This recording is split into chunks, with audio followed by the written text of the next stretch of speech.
Hi అందరికీ నమస్కారం. ఈరోజు మంత్రాలయం రాఘవేంద్ర స్వామి దర్శనం చేసుకొని మనం పంచముఖి ఆంజనేయ స్వామి టెంపుల్కి వెళ్తున్నామండి. మంత్రాలయం నుంచి 12 కిలోమీటర్లు ఉంటుందండి. చాలా దగ్గర ఉంటుంది. చాలా మహిమాన్వితమైన క్షేత్రం పంచముఖి ఆంజనేయ స్వామి. అదే మీరు తమ్నెల్లో చూశారు కదండి, సాక్షాత్తు హనుమంతుల వారు ఇక్కడ నిజ రూపంలో ఉన్నాడని. అది ఎలాగంటే మనం ఇప్పుడు చూపిస్తాం పదండి. రాఘవేంద్ర స్వామి దర్శనం చేసుకుని పంచముఖి ఆంజనేయ స్వామి టెంపుల్కి వెళ్తున్నామండి. ఇది కర్ణాటకకి వస్తుందండి. గంధాలం గ్రామంలో ఉంటుంది. రాఘవేంద్ర స్వామి మన కర్నూలు డిస్టిక్లో ఆంధ్రప్రదేశ్కి వస్తుంది. ఇప్పుడు మనం మంత్రాలయం నుంచి బయలుదేరామండి. ఇక్కడ నుంచి 12 కిలోమీటర్లు ఉంటుంది ఎగ్జాక్ట్గా. మరి పంచముఖి ఆంజనేయ స్వామి చరిత్ర ఏమిటంటే, ఆంజనేయ స్వామి సాక్షాత్తు అక్కడ వెలిశాడని ఎందుకు అని అంటున్నారంటే, అక్కడ ఏమి సాక్ష్యం అంటే, ఖచ్చితంగా అండి మీరు ప్రతి సంవత్సరం వెళ్ళినా అక్కడ ఖచ్చితంగా ఆయన్ని చూడొచ్చు. ఒక జాతర జరుగుతుంది అక్కడ. ఆ రోజు ఆయన పాదరక్షలు ప్రతి సంవత్సరానికి ఒక జత కొత్తవి చేయించి తెస్తారు ఒక కుటుంబం వాళ్ళు. మరి వచ్చే సంవత్సరం వరకు అవి అక్కడే పెడతారు. వాటిని ఆంజనేయ స్వామి రాత్రిపూట ఆ పాదరక్షలు వేసుకొని తిరుగుతూ కాపాడుతూ ఉంటాడని గ్రామస్తుల నమ్మకం అండి. అవి కానీ మళ్ళా వచ్చే సంవత్సరం లోపల చాలా అరిగిపోయి ఉంటాయండి. మీరు కావాలంటే మీరు పంచముఖి ఆంజనేయ స్వామి టెంపుల్కి వచ్చిన మీరు కూడా గమనించవచ్చండి. అవి బయట ఒక చిన్న మండపంలో పెట్టారండి, చిన్న గుళ్ళో ఆయన పాదరక్షలు. అవి సంవత్సరానికి ఒకసారి చేంజ్ చేస్తారంటండి. మీరు లేకపోయినా ఇక్కడికి వచ్చిన ఎవరినైనా అడిగినా కూడా ఖచ్చితంగా మీకు ఆ పాదరక్షల గురించి చెప్తారు. అంతేకాదండి, ఇక్కడ ఉన్న ఈ మహిమాన్విత క్షేత్రం గురించి మీకు చాలా మందికి తెలియదండి. ఆంజనేయ స్వామి టెంపుల్ అంటే పంచముఖి ఆంజనేయ స్వామి టెంపుల్ అనుకుంటారు. అంతేకాని రాఘవేంద్ర స్వామికి వచ్చి దర్శనం చేసుకొని అలాగే అక్కడ దగ్గర ఉందని పంచముఖి ఆంజనేయ స్వామి టెంపుల్కి వెళ్ళి దర్శనం చేసుకుని వెళ్తారు. అంతేకాదండి, నిజంగా ఆయన చరిత్ర తెలిస్తే ఖచ్చితంగా పంచముఖి ఆంజనేయ స్వామి దేవాలయం ఖచ్చితంగా వెళ్తారండి. చాలామంది పక్కన ఉన్న గ్రామాల వాళ్ళు కూడా వెళ్ళారండి. మేము కూడా, మాకు చాలా దగ్గరగా ఉంటుంది, అయినా కూడా మేము కూడా చాలా తక్కువ. కానీ ఆ స్థల పురాణం నేను బుక్స్ ద్వారా తెలుసుకున్న తర్వాత నాకు చాలా బాధ వేసింది. ఇంత దగ్గరగా ఉన్నా కానీ ఎప్పుడో ఒకసారి, చాలా తక్కువ అండి మేము వెళ్ళేది. అక్కడ ఏమైనా పెళ్ళిళ్ళు జరిగితే అప్పుడు వెళ్తాం, అంతేగాని సపరేట్గా దర్శనానికి అయితే చాలా తక్కువ సార్లు అండి మేము వెళ్ళింది. ఇది ఆదుంటూ రాయచూరు వెళ్ళే హైవే అండి. ఇంకా ఇక్కడ నుంచి మనం రైట్ తీసుకుంటే మనం ఇంకా పంచముఖి ఆంజనేయ స్వామి ఇక్కడ నుంచి 7 కిలోమీటర్లు ఉంటుందండి. ఈ హైవే నుంచి లోనికి సింగిల్ రూట్ ఉంటుందండి. రోడ్డు బాగానే ఉంది. మనం ఆంజనేయ స్వామి టెంపుల్ దగ్గరికి వచ్చేసామండి. ఇక్కడ శ్రావణ మాసం అయినందుకు ఇక్కడ చాలా క్రౌడ్ ఫుల్ ఉన్నారండి. మాకు కూడా దర్శనానికి మరి ఎంత టైం పడుతుందేమో, దర్శనానికి వెళ్ళొచ్చిన తర్వాత చెప్తాం ఎంతసేపు పట్టిందని. ఇక్కడ నుంచి దేవాలయం అంగిళ్ళు ఉంటాయండి, స్టోర్సు, పిల్లలు ఆడుకునే కానీ కాశీ దారాలు కానివ్వండి అన్నీ ఉంటాయి. చాలా క్రౌడ్ చాలా ఉన్నారండి, పోలీసు బందోబస్తు అంతా.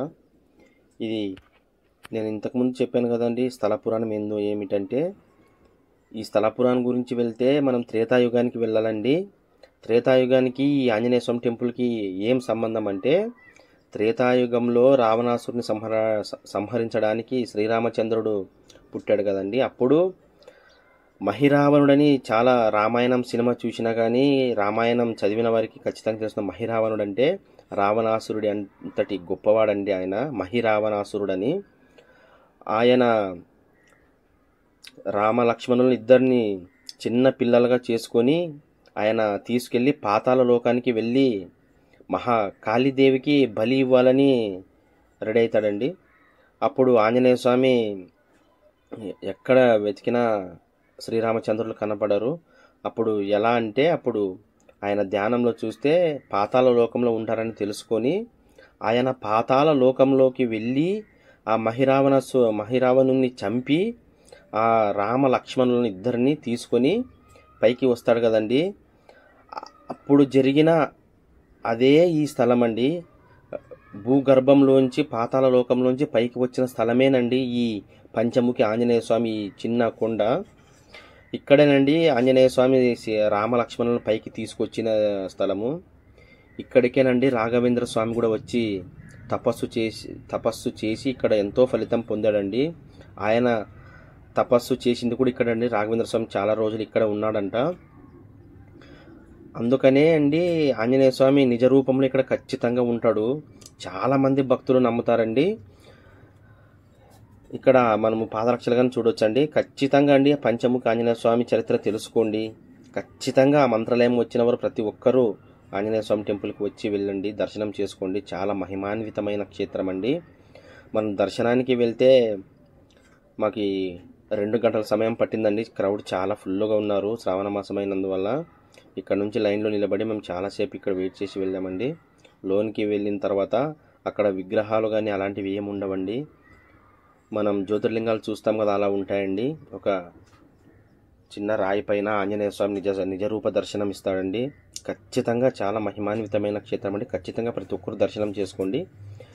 ఇక్కడ నుండి ఇలా ముందుకు వెళ్తే మనం వీడియోలో చెప్పాం కదా ఆంజనేయ స్వామి పాదరక్షలు కనిపిస్తాయని. ఇక్కడ ముందుకు వెళ్తే కనిపిస్తాయండి. మరి వీడియో అలో ఉంటే ఖచ్చితంగా చూపిస్తానండి. మరి అక్కడ ఎవరైనా పూజారులు కానీ ఎవరైనా అబ్జెక్షన్ చేస్తే వీడియోలో పెట్టనండి. ఖచ్చితంగా అండి ప్రతి ఒక్కరూ ఆంజనేయ స్వామిని దర్శనం చేసుకోండి. ఇక్కడ చాలా మహిమాన్వితమైన క్షేత్రం అండి. అమావాస్య రోజు అన్నదానం కూడా ఉంటుందండి. ఇక్కడ ప్రతిరోజు అన్నదాన కార్యక్రమాలు కూడా ఉంటాయి. ఇంకా ఆంజనేయ స్వామి గురించి చెప్పాలంటే సాక్షాత్తు రామలక్ష్మణులు నిలిచిన స్తోటండి ఇది. ఆంజనేయ స్వామికి చాలా ఇష్టమైన ప్లేస్ అంటండి ఇది. ఖచ్చితంగా ప్రతిరోజు రాత్రి ఆంజనేయ స్వామి ఇక్కడికి వచ్చి వెళ్తాడని చాలామంది భక్తులు నమ్ముతారండి. మీరు రాఘవేంద్ర స్వామికి వచ్చినప్పుడు భిక్షాల గ్రామము అలాగే పంచముఖి ఆంజనేయ స్వామి టెంపుల్ ఖచ్చితంగా దర్శనం చేసుకోవాలండి. కొంతమంది వచ్చి మంత్రాలయంకి వచ్చి అలాగే వెళ్ళిపోతారు. ఇక్కడ కర్ణాటక వాళ్ళు ఎక్కువ వస్తారండి. మన ఆంధ్ర వాళ్ళకంటే కర్ణాటక వాళ్ళు ఎక్కువ వస్తారు. మంత్రాలయము అలాగే పంచముఖి ఆంజనేయ స్వామి టెంపుల్ వాళ్ళు వచ్చి దర్శనం చేసుకుని వెళ్తారండి.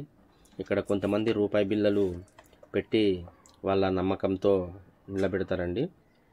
ఇక్కడికి వస్తే ఇక్కడేనండి ఆంజనేయ స్వామి పాదరక్షలు ఉంటాయని చెప్పాను కదా, అయింది ఈ గుళ్ళోనే ఉన్నాయండి. లోన కనిపిస్తాయో మీకు తెలీదు, వీడియో తీయడానికి అలో లేదండి. ఇక కొంచెం మాత్రమే కనిపిస్తాయి. ఆయన అడ్డం ఉన్నాడు పూజారి గారు.